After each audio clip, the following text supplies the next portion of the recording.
vous parliez de cette lettre qui était adressée par des chercheurs, des enquêteurs comme vous, au monde politique, à l'exécutif, comme vous disiez, pour sensibiliser donc le monde politique à cette problématique, parce que quand on ne sait pas, on peut douter. Et on peut se dire qu'il peut y avoir des dangers pour notre sécurité. Quand vous disiez que, par exemple, un phénomène pouvait survoler un terrain militaire, une centrale nucléaire, on peut effectivement se poser des questions.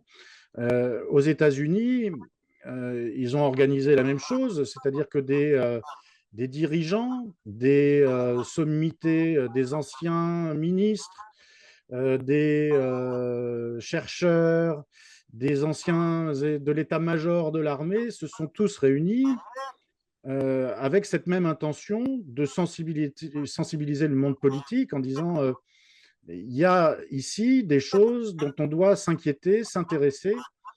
Pourquoi, selon vous, est-ce que tout cela reste finalement en permanence lettre morte?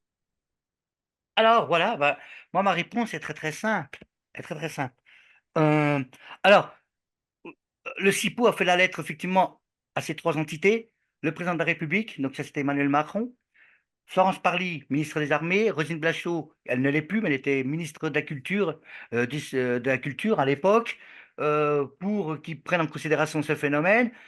Voilà, mais aussi, l'AFP, l'agence France Presse. Pourquoi? Pour dire aux médias: «Lorsque vous parlez de ces sujets-là, invitez des spécialistes, pas spécialement des ufologues. Vous pouvez inviter des ufologues, ceux qui vous paraissent sérieux, mais surtout, surtout, des scientifiques de haut niveau et des ingénieurs. Parce que ce sont eux qui vont pouvoir élucider beaucoup plus facilement ce que c'est ou ce que ce n'est pas. D'accord? Ça, c'est le premier truc. C'est-à-dire une étude sérieuse. Aux États-Unis, ils ont une chose que nous n'avons pas, c'est la Cour suprême. C'est-à-dire, c'est une instance juridique. Quand il y a un gouvernement en place, si les citoyens estiment que ce n'est pas normal, là, c'est dommage, entre parenthèses, que ça n'existe pas en France, parce qu'il y aurait eu des choses à dire avec ces choses qui se sont passées dans notre pays au sujet de notre cher président. Il y aurait eu cette Cour suprême, je pense qu'il y a des choses qu'on aurait pu éviter. Bon, on va pas rentrer dans la politique, c'est pas le sujet. Mais n'empêche que, au niveau des instances, dont les militaires. Vous parliez des États-Unis. Luis Elizondo était un ancien renseignement de la marine américaine, l'US Navy.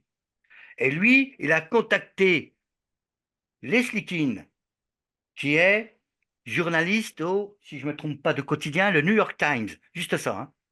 Donc on voit l'impact planétaire au niveau de son pays déjà et planétaire.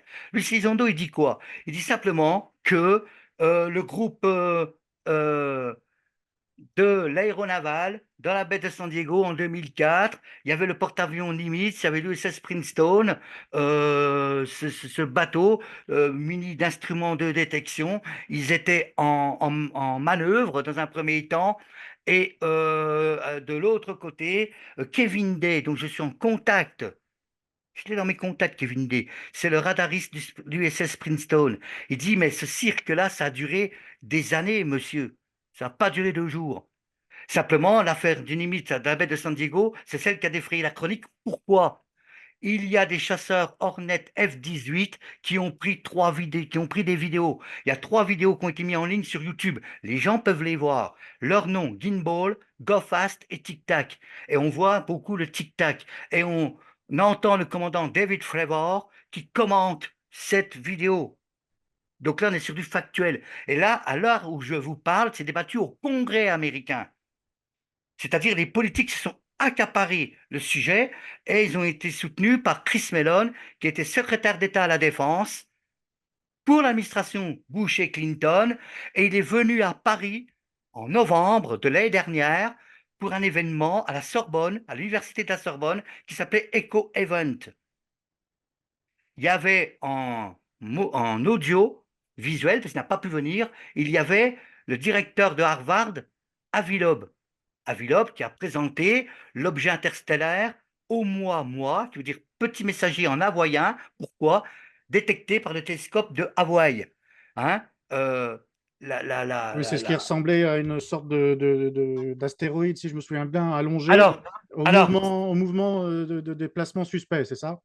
Voilà. Alors, il faut savoir que la photo, c'est une illustration. Il n'y a pas de photo de cet engin. Donc déjà, ça faut le préciser. C'est juste la détection quand il est passé devant les télescopes avec des retours, parce qu'il faut toujours en astronomie un retour pour être sûr. Ça marche comme ça pour les comètes, hein. Il y a un passage, puis après, il faut d'autres passages, et que ce soit repéré encore une fois pour que ce soit validé comme une comète. Alors, soit c'est Halley, soit c'est Hale-Bopp, on en a vu des comètes, hein, soit elle n'est pas connue, et on va lui attribuer le nom de celui qui l'a découverte. C'est-à-dire, ben, elle porte ton nom, ou alors toi, tu lui donnes un nom. C'est comme ça que ça se passe. Les astronomes ne vont pas me contredire là-dessus. Donc, pour moi, il n'y a pas de photo. C'est une image d'artiste par rapport aux données mesurées. Et d'après Avilob, cet objet pourrait être une sonde extraterrestre, mais ça peut être tout simplement un autre type de caillou. D'accord. Alors il te dit pourquoi c'est pas une comète? Parce que ça n'a pas dégazé. Et comment on sait qu'une comète a dégazé lorsqu'elle arrive dans la périphérie du Soleil? Eh bien, elle s'effrite. Et ce conglomérat de glace et de poussière, ça fait sa chevelure. C'est ça une Mhm. comète. Mhm. J'invente rien. Donc, au moins, ça n'a pas eu lieu. Et après, la vitesse, on aurait dit que ça accélérait par moment, il dit. C'est pas conforme avec ces objets célestes naturels de ceux que nous connaissons. On va encore être prudent là-dessus.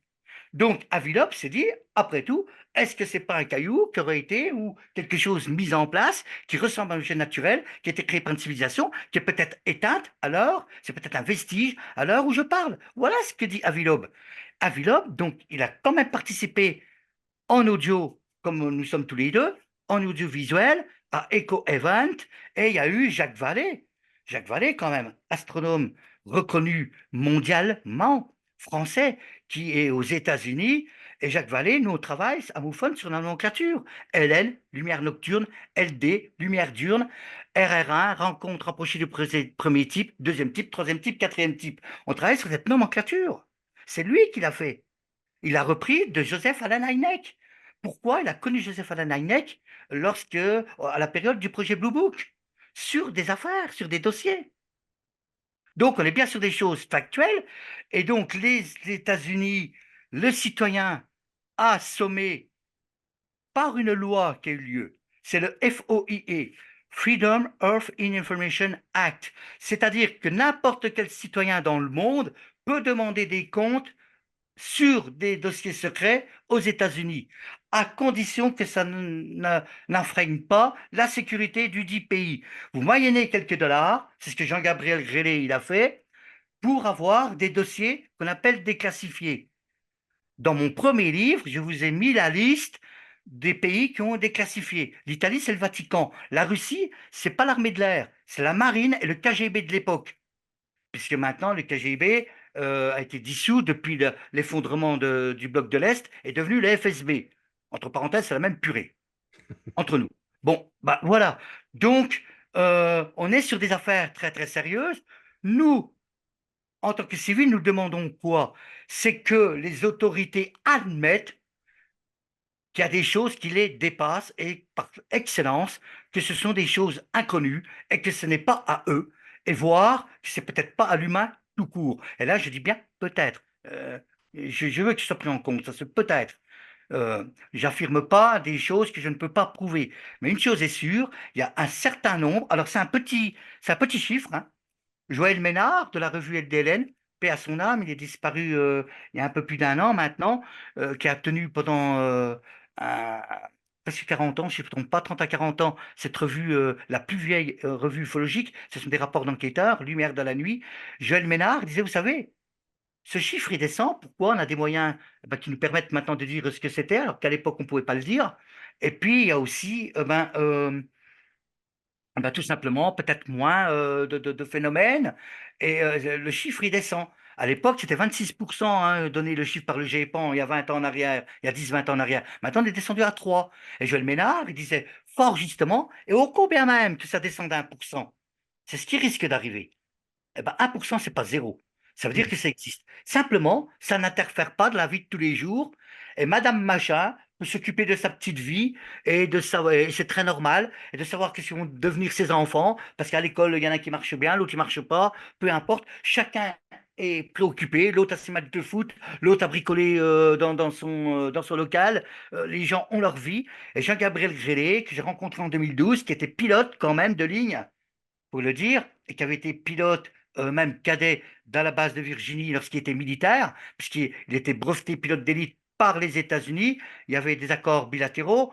Je vous propose d'écouter Jean-Gabriel Grélé, il va expliquer lui-même sa propre expérience. Jean-Gabriel Grélé, il le disait fortement, il faut que, si on veut que le phénomène soit pris en considération, que ça rentre dans un programme politique. Mais pour cela, il faut être demandeur. Simplement, en France, 90% de la population s'en tape le coquillard. Et c'est pour ça qu'on n'avance pas. C'est ça la réalité.